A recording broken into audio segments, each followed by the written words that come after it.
പണ്ടത്തെ വാപ്പാമാര് നമ്മുടെ ഉപ്പയും ഉമ്മയൊക്കെ കടം വരുമ്പോ, നഷ്ടം വരുമ്പോ, ദുഃഖം വരുമ്പോ, രോഗം വരുമ്പോ പള്ളി വന്ന് നിസ്കരിച്ചിട്ട് അള്ളാഹിനോട് പറയും. നമ്മളോ വലിച്ചുകൊണ്ടിരിക്കും, കഞ്ചാവടിക്കും പോയിരുന്നു, അല്ലെങ്കിൽ കള്ളു കുടിക്കും. ടെൻഷനായ നിസ്കരിക്കാൻ മടിയ നമുക്ക് പലർക്കും. നമ്മളിൽ പലർക്കും നിസ്കരിക്കാൻ ഈ പള്ളിയുടെ മുന്നിലൂടെ നടന്നു പോയാലും കേറൂല പള്ളിക്കകത്ത്. എന്തോ വൈരാഗ്യം അള്ളാഹയോട്. ഇതേതോ പ്രായമുള്ള ഉപ്പാമാർക്കും ഉസ്താദന്മാർക്കും പറഞ്ഞിട്ടുള്ളതാ, നമുക്കിതൊന്നും ഇല്ലല്ലോ. സഹോദരിമാര് നിസ്കരിക്കുന്ന, നിങ്ങൾ നിസ്കരിക്കാത്തവരാണെന്ന് ഞാൻ പറയണില്ല, നിങ്ങളൊക്കെ നിസ്കരിക്കുന്നവരാണ്. പക്ഷെ കൃത്യനിഷ്ഠതയില്ല. ഞാൻ ഒരു സഹോദരിമാർ സംശയം ചോദിക്കട്ടെ, നിങ്ങളൊക്കെ ളുഹർ നിസ്കരിക്കുമല്ലോ? 12:30 മുമ്പ്, 12:15 കണ്ടല്ലേ ഉസ്താദേ ബാങ്ക് അല്ലേ? 12:20 പള്ളിയിൽ നിന്ന് ളുഹർ ബാങ്ക് വിളിക്കും. നീ എപ്പോഴാ ആമിന നിസ്കരിക്കണം? എന്റെ സഹോദരിമാര് നിസ്കരിക്കണം. അപ്പൊ 12:20 ബാങ്ക് വിളിക്കും. നീ മീനും വെട്ടി, ചോറും വെച്ച്, പച്ചക്കറി സാമ്പാറും ഉണ്ടാക്കി, അവസാനം എല്ലാം വെട്ടി തിന്ന് കുളിച്ചു ഒരുങ്ങിയിട്ട് ഒരു 3 മണി, 2:30-3 മണിയാകുമ്പോ നീ നിസ്കരിക്കും. ഇതേത് മദ്ഹബാ? ഇന്ന സ്വലാത്ത കാനത്ത് അലൽ മുഅ്മിനീന കിതാബൻ മൗഖൂത. പിന്നെ എന്തിനാ ആമിന അള്ള സമയം നിശ്ചയിച്ചേ? 3 മണിക്ക് വിളിച്ചാ പോരെ? ഇതാ നമ്മുടെ അവസ്ഥ. എന്റെ പ്രിയപ്പെട്ട വാപ്പമാരേ, എന്റെ പ്രിയപ്പെട്ട പെങ്ങന്മാരേ, നിസ്കരിക്കുന്നത് വെറുതെയാണെന്ന് നിങ്ങൾക്ക് തോന്നുന്നുണ്ടോ? 2 കാര്യമാണ് ഞാൻ പറഞ്ഞത്. ഈ ചരിത്രം പറയാനുള്ള കാരണം 2 എണ്ണമാണ്. ആരെങ്കിലും 5 വഖത്ത് നമസ്കരിച്ചാൽ വല്ലാഖിബത്തു ലിത്തഖ്വാ,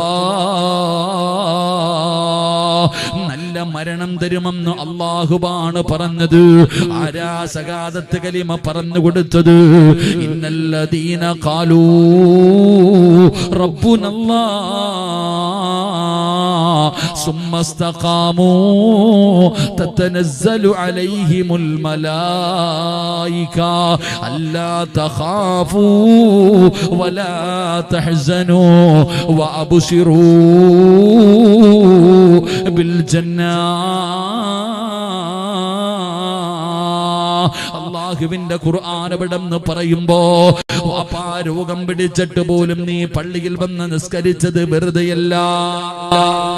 നിങ്ങളൊക്കെ സുഖമില്ലാഞ്ഞിട്ട് പോലും, ആരോഗ്യമുള്ളവർ അവിടെ ഇവിടെയും നിൽക്കുമ്പോ സുഖമില്ലാഞ്ഞിട്ട് പോലും ഈ പള്ളി വന്ന് നിസ്കരിച്ചത് വെറുതെയല്ല.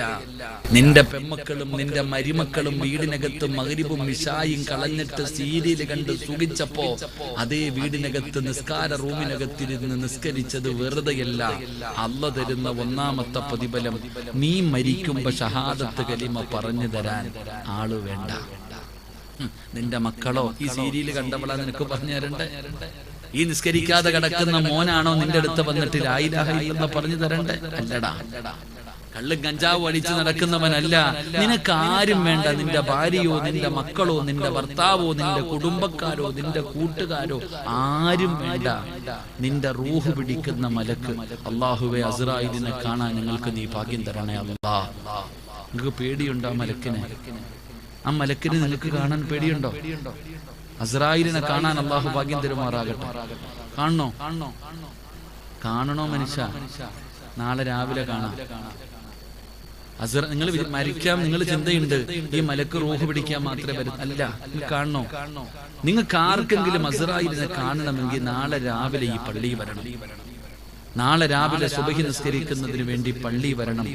വെളിയിൽ നിന്ന് ഉളുവെടുത്ത് കാല് കഴുകിയിട്ട് ആ പള്ളിക്കകത്ത് കേറുന്ന വാതിലുണ്ടല്ലോ, ആ പള്ളിക്കകത്തേക്ക് നീ വലത് കാല് വെച്ച് കേറുമ്പോ ആ പള്ളിയുടെ വാതിലിന്റെ വലതുഭാഗത്ത് നിൽക്കുന്നുണ്ട് മലക്കുൽ മൗത്ത് അസ്റായീൽ അലൈഹിസ്സലാം. എന്തിനെന്നറിയോ? റൂഹ് പിടിക്കാനല്ല, ഈ പള്ളി വരുന്നവനെ മുസാഫഹത്ത് ചെയ്യാൻ. നല്ല വസ്ത്രം ധരിച്ച് ചിരിക്കുന്ന മുഖത്തോടെ പള്ളിയുടെ കവാടത്തിൽ നിൽക്കും നിസ്കരിക്കാൻ വരുന്നവനെ മുസാഫഹത്ത് ചെയ്യാൻ. എന്നിട്ട് പറയും, ഇത് നിലനിർത്തിയ എന്നെ ഇതുപോലെ തന്നെ കാണാം.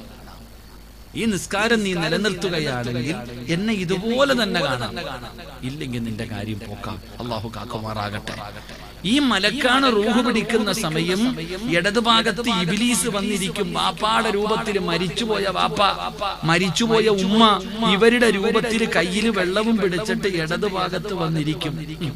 അപ്പോഴാണ് പടച്ചവനെ അസ്റായിൽ എന്ന് പറയുന്ന മലക്ക് പറഞ്ഞു തരും, പറയടാ ലാ ഇലാഹ ഇല്ലല്ലാഹ്. അപ്പുറത്ത് വാപ്പ, ഇപ്പുറത്ത് അസ്റായീല്. അപ്പൊ മലക്ക് പറയും, ഞാൻ ആരെന്നറിയോ? 5 നേരം പള്ളിയിൽ വെച്ച് നിന്നെ കെട്ടിപ്പിടിച്ച് മുസാഫഹത്ത് ചെയ്ത നിന്റെ കൂട്ടുകാരനല്ല, നിന്റെ ദുനിയാവിലെയും ആഖിറത്തിലെയും കൂട്ടുകാരൻ ഞാനാ. ഒന്ന് പറയടാ ലാ ഇലാഹ ഇല്ലല്ലാഹ്. പറഞ്ഞ സ്വർഗം കിട്ടും. അസ്റായീൽ തന്നെ നിനക്ക് പറഞ്ഞു തരും. അല്ലാഹു ഭാഗ്യം